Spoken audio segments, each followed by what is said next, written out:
जिल्हा परिषद निवडणुकीची रणधुमाळी सुरू असून 7 फेब्रुवारी रोजी जिल्हा परिषदेसाठी मतदान प्रक्रिया राबवण्यात येणार आहे. शहापूर जिल्हा परिषद मतदारसंघातून अलिबाग मुरुड विधानसभा अध्यक्ष राष्ट्रवादी काँग्रेस अमित नाईक हे निवडणुकीला सामोरे जात असून आज आपण त्यांच्यासोबत चर्चा करणार आहोत. अमितजी, आतापर्यंत आपली राजकीय वाटचाल कशी राहिली आहे? नमस्कार, मी शहापूर जिल्हा परिषद मतदारसंघात राष्ट्रवादी काँग्रेस पक्षाकडनं उमेदवार लढत आहे.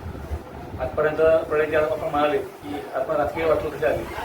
आमचे स्वर्गीय नेते त्यांना सर्वप्रथम मी अवघड संधी वागतो, कारण आज आपले अजितदादा आपल्यामध्ये हयात नाही आहे आणि त्यांचा पक्ष जेव्हा काँग्रेसकडून त्यांच्या पक्षामध्ये गेलो तेव्हापासून आजपर्यंत फक्त विकासाचा मुद्दा घेऊन मी इथे राजकीय वाटचाल केली आहे. म्हणजे जो आता लोकांचा जो प्रतिसाद आहे हा फक्त आणि फक्त विकासा मुद्द्यावर मी ही निवडणूक लढतोय. तुम्हाला माहिती असेल, आदरणीय खासदार सुनील तटकरे यांच्याकडनं तसंच आपल्या मंत्री आईताई तटकरे यांच्याकडनं जास्त टीम या कार्यपटामध्ये आणण्याचा प्रयत्न केला आणि त्याच्यातनं आपण तिथे कसा विकास होईल किंवा जे रोजगार निर्मिती होईल हाच प्रयत्न आहे आणि त्याच्यातनं त्याच माध्यमातून मी ही निवडणूक लढतोय. सारळ ग्रामपंचायत सदस्य ते राष्ट्रवादी काँग्रेस अलिबाग मुरुड विधानसभा अध्यक्ष ही जी आपली राजकीय वाटचाल झालेली आहे त्यामध्ये आपल्याला अनेक अडीअडचणींचा सामना करावा लागला असेल, तर याबाबत आपण काय सांगू शकतो? तसं म्हणाल तर संघर्ष हा माझ्या आयुष्याला उरलेला आहे मला हरकत नाही आहे. सारळ ग्रामपंचायत सदस्य जेव्हा झालो तेव्हापासून आजपर्यंत म्हणजे नंतर सरपंच झालो आणि आता विधानसभा अध्यक्ष आणि आता ह्या जिल्हा परिषदचा मी उमेदवार. तसंच मला आदरणीय अजितदादांनी जिल्हा नियंत्रण सदस्य बनवलं होतं, त्यामुळे मी 2 वर्ष जिल्हा सदस्य म्हणून काम केलेलं आहे. परंतु ही सगळी वाटचाल जी आहे हे आमचे गुरुवर्य मधुकर ठाकूर म्हणजे सगळ्यांचे लाडके पप्पा त्यांच्यामुळे आज आम्हाला मी हे दिवस बघू शकलो. ही जी राजकीय वाटचाल तो पाया आहे हा त्यांनी रचून दिला आणि त्याचं रूपांतर आज चांगल्या राजकीय वाटचालीत झालेलं आहे. याच्या पुढे आदरणीय सुनील तटकरे साहेब यांचं माझ्या डोक्यावर आशीर्वाद आहे, त्यामुळे पुढची वाटचाल ही नक्कीच सुपर होणार. शैक्षणिक, क्रीडा व आरोग्य विभागातही उल्लेखनीय कार्य केलेलं आहे, तर याबाबत आपण कोणत्या आठवणी सांगू शकतो? माझं शिक्षण हे या खारीपाट विभागात झालेलं आहे, त्यामुळे खारीपाट विभागामधले जास्त जे विद्यार्थी होते माझ्या बॅचचे किंवा माझ्या पाठच्या पुढच्या बॅचचे हे बऱ्यापैकी या मतदारसंघामध्ये आहेत. त्याचा तर चांगला मला फायदा होणारच आहे. माझं शिक्षण इथे झाल्या कारणामुळे पुढचं आरोग्य असो किंवा क्रीडामध्ये असो तुम्ही बघितलं असाल की ह्या मतदारसंघामध्ये नेहमी सक्रिय आहे.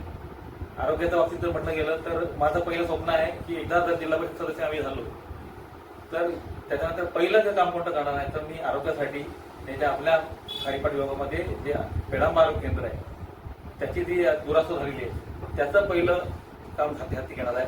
सगळ्यात महत्त्वाचं काम आहे ते, कारण त्याच्या पुढे जाऊन जर तुम्ही बघितलं तर इथे काही कोण आजारी पडलं तर अलिबाग शिवाय आम्हाला पर्याय नाही आहे.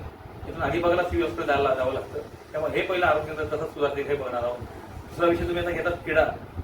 ह्या क्षेत्रामध्ये आमच्या खारीपाट विभागामध्ये जेवढे विद्यार्थी आहेत किंवा चांगला खो खो पटू असू दे, एखादा शूटिंग बॉलवाला असू दे किंवा एखादा क्रिकेटवाला असू दे, प्रत्येकाला मी मदत करण्याचा प्रयत्न केलेला आहे. किंवा पोहणारे असले किंवा तुम्ही मला कराटेवाले असले मी सगळ्यांना इथे मदत करतोय की माझं एकच स्वप्न आहे की माझ्या मातीतलं, माझ्या खारीपाडातल्या मातीतलं कोणीतरी पुढे जावं आणि आपल्या खारीपाडाचं नाव अगदी त्यांनी रोशन करावं ही माझी इच्छा आहे. आपण अनेक वर्ष समाजकारणामुळे राजकारणात कार्यरत आहात, तर आपण आतापर्यंत जी काही विकास कामे केलेली आहेत त्याबद्दल आमच्या प्रेक्षकांनी काय सांगाल? मी समाजकारण राजकारणात सक्रिय आहे, परंतु मला पहिल्यापासून एक गुरुमंत्र दिलेला आहे.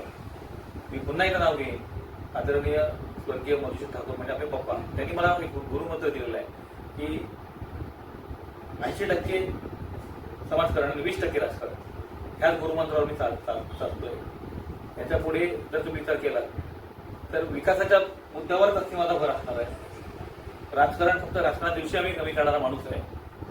एकदा इलेक्शन संपलं, निवडणुका संपल्या की मी राजकारण किंवा राजकीय मतभेद कधीच ठेवत नाही. त्या दिवसापुरतं नक्की मतभेद असतात, ते राजकीय मतभेद असतात. त्याच्यानंतर मी नेहमी एक सर्वसामान्य नागरिक म्हणून मी ह्या विभागामध्ये सक्रिय असतो. जिल्हा परिषद मतदारसंघातून निवडणुकीला सामोरे जाताना या मतदारसंघात भेडसावणाऱ्या समस्या कोणत्या आहेत असं आपल्याला वाटतं? इथे भेडसावण्याचा प्रश्न आहे, तिथे महत्वाचा प्रश्न आहे पाण्याचा प्रश्न आहे. कारण आमचा हा जो विभाग आहे हा नावच खारेपाट विभाग आहे. म्हणजे समुद्राचं खारं पाणी खाडीमार्गे किंवा समुद्रामार्गे येणारं खारं पाणी हे आमच्या अगदी शेतापर्यंत पोहोचलंय. त्याच्यामुळे आमच्या एरियातल्या विहिरी असो, तलाव असो किंवा बोरवेल्स असो ह्या खाऱ्या झालेल्या आहेत. त्यामुळे लोकांना पिण्याचा पाण्याचा मूलभूत प्रश्न आहे. माझं लक्ष असं असणार आहे की तुम्हाला माहिती आहे बहुचर्चित खूप वर्ष असं ज्याचं नाव आहे सारळबोल धरण, त्याचा पाठपुरावा मी करत होतो, आजही करतो. तो प्रश्न अजितदादांपर्यंत मी पोहोचवला होता. परंतु आता अजितदादा जरी नसले तरी त्या प्रश्नात ते जे धरण आहे त्याला कसा निधी मिळेल ह्याचा नक्कीच मी आदरणीय सुनील दत्त साहेबांकडे प्रयत्न नक्कीच करणार आहे. इथे दुसरा प्रश्न आहे तो बेरोजगारीचा. तुम्हाला माहिती आहे गेल्या 15-18 वर्षापूर्वी खारीपाडामध्ये रेवस मांडवा विमानतळ आलं होतं. परंतु इथल्या स्थानिक लोकांनी विरोध केला आणि ते विमानतळ आता पनवेल परिसरात गेले. पनवेल नवी मुंबई परिसरामध्ये गेलेलं आहे. आज तिथे बघितलं तर बऱ्याच लोकांना रोजगार मिळालेला आहे. खूप सारे तिथे उद्योग आलेले आहेत. आता आपल्याकडे स्वर्गीय बॅरिस्टर ए आर रणजीत साहेब यांचं स्वप्न होतं तो रेवस करंजा पूल, तो आता सँक्शन झालेला आहे. त्याला निधी मिळून तो पूल चालू झालेला आहे. त्या पुलासाठी माजी आमदार मधुसूदन ठाकूर यांनी खूप प्रयत्न केले होते. परंतु ते काम प्रत्यक्षात आता चालू झालेलं आहे. त्याच्यामुळे आता इथे नवीन नवीन लघु उद्योग येणार आहेत किंवा मोठ्या इंडस्ट्रीज येणार आहेत आणि इथे इंडस्ट्री आल्या की आपल्या तरुणाला इथे संधी कशी मिळेल ह्याच्याकडे माझं लक्ष आहे. वनबंदिस्त निष्ठ होऊन समुद्राचं खारं पाणी शेतीत घुसत आहे. त्याच्यामुळे हजारो हेक्टर क्षेत्र हे इथे नापीक होत आहे. तर त्याबाबत आपण काही उपाययोजना आपल्या मनात आहे का? हे खरं आहे. मुंबईपासून हाकेच्या अंतरावर आपलं खारेपाट विभाग आहे आणि किमान 10,000 एकर क्षेत्र हे खाऱ्या पाण्यामध्ये गेलेलं आहे. ह्याचं कारण काही आहे. ह्याचं कारण असं आहे की कोणाचं ठिकाण नाही आहे. ह्याचं कारण असं आहे की इथे नियोजन नाही आहे. नियोजनाच्या अभावामुळं हे क्षेत्र पाण्यात गेलेलं आहे.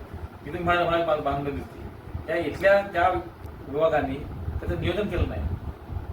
आम्ही ही निवडणूक जी लढतोय ती फक्त नियोजनासाठी, बाबा ते नियोजन कसं होईल आणि त्याच्यावर नुसतं नियोजन नाही तर उपाय कसा होईल यासाठी ही निवडणूक लढतोय. निवडणुकीला सामोरे जात असताना आपण मतदारांच्या घरोघरी जाऊन प्रचार करत आहात. तर असं कोणतं विकासाचं विजन आपण मतदारांसमोर मांडत आहात? कालच आमचे अजितदादा गेल्यानंतर आमचा प्रचार थांबला होता. परंतु आज पुन्हा एकदा घरोघरी जाऊन प्रचार करण्याचा चालू झाला. विकासाबद्दल म्हणाल तर इथे असणारा पहिला विकास म्हणजे इथे असला पहिला आरोग्याचा प्रश्न जो आहे. आमच्या एरियामध्ये सुसज्ज असं दवाखाना नाही आहे. मला तो प्रयत्न असणार आहे की आश्चर्य येथे दवाखान्यासाठी आरक्षित जागा आहे. ती चांगला दवाखाना कसा येईल, की 24 तास जी लोकांना सेवा देता येईल असा दवाखाना कसा करता येईल हा माझा पहिला प्रश्न असणार आहे. दुसरा विषय असणार आहे जो आपला रोजगाराचा. तुम्ही तर बघितलं ना इथे रेवस मांडवा विमानतळ गेलं, साई शिपिंग कंपनी गेली, टाटा पॉवर कंपनी गेली. आता तुम्हाला माहिती आहे माझ्या मतदारसंघाच्या शहापूर विभागामध्ये सिनारबाद नावाचा एक नवीन कारखाना प्रकल्प येत आहे. गेल्या 17-18 वर्ष शेतकऱ्यांचे नवीन संपादित केलेले आहे, सुसंमत झालेलं आहे. परंतु त्या शेतकऱ्यांना गेल्या 17-18 वर्ष कोणताही मोबदला दिला गेला नाही. त्यांना टाटा पॉवर कंपनीने सांगितलं होतं की तुमची एक नोकरी प्रत्येक घरामध्ये दिली जाईल. आता आम्ही त्या सिनार कंपनीला विरोध तर बिलकुल करणार नाही. कारण प्रकल्प आले पाहिजेत, उद्योगधंदे आले पाहिजेत, इथली स्थानिक जी बेकारी आहे ही दूर झाली पाहिजे. आमचा विरोध नक्कीच नसते. पण त्या शेतकऱ्यांचे 17-18 वर्ष जे नुकसान झालेलं आहे म्हणजे एवढ्या वर्षाचं नुकसान भरपाई आहे ती त्या कंपनीकडनं कशी मिळेल हा नक्की प्रयत्न आमचा चालू असेल. त्याच्यानंतर त्या कंपनीमध्ये नोकऱ्या कशा मिळतील ते आम्ही बोलणार आहोत. तसंच आता ह्या मानपाळा परिसरामध्ये साई शिपिंग नावाची कंपनी होती ती इथून गेलेली आहे की किंवा तिथं काम पुढे होऊ शकलं नाही. तर अशा एक ना अनेक नवीन कंपन्या, नवीन उद्योगधंदे ह्या विभागात कसे येतील हा आमचा ह्याच्यावर लक्ष असणार आहे.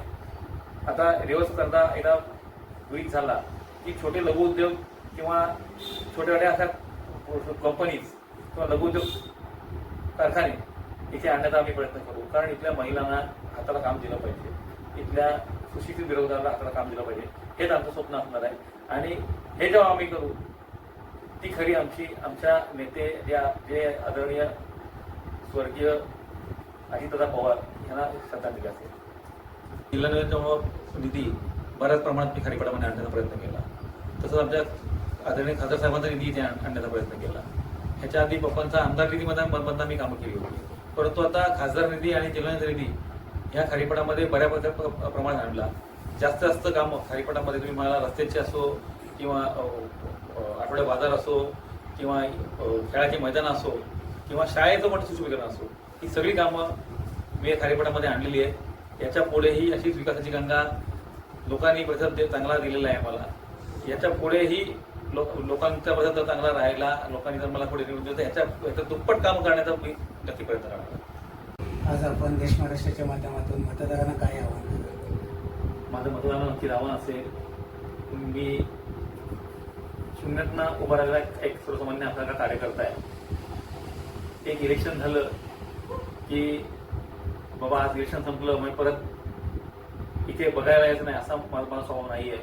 मी गेल्या 2 निवडणुका ह्या इथून निवडणुका इथून लढवलेल्या आहेत. परंतु त्यामध्ये मला अपयश आलं होतं. पण ह्या वेळेचं वातावरण बघितलं किंवा ह्या वेळेस मी जी गेल्या 8 वर्षामध्ये केलेली विकास कामं आहे त्याच्या जोरावर इथे निवडणूक लढवत आहे. सगळ्या मतदारांना माझं असं आव्हान असेल की येत्या 7 तारखेला जास्त लोकांनी माझ्या घड्याळाच्या चिन्हासमोर बटन दाबायचं आणि मला जास्त मतांनी आपण इथून निवडून द्या. मी तुमचा सदैव ऋणी राहीन आणि मी नक्कीच निवडून गेल्यानंतर तुमचा मी इथे एक सेवक म्हणून नक्की काम करीन आणि ही सेवा करण्याची संधी मला मतदारांकडनं जरूर मिळावी अशी मी अपेक्षा होतो.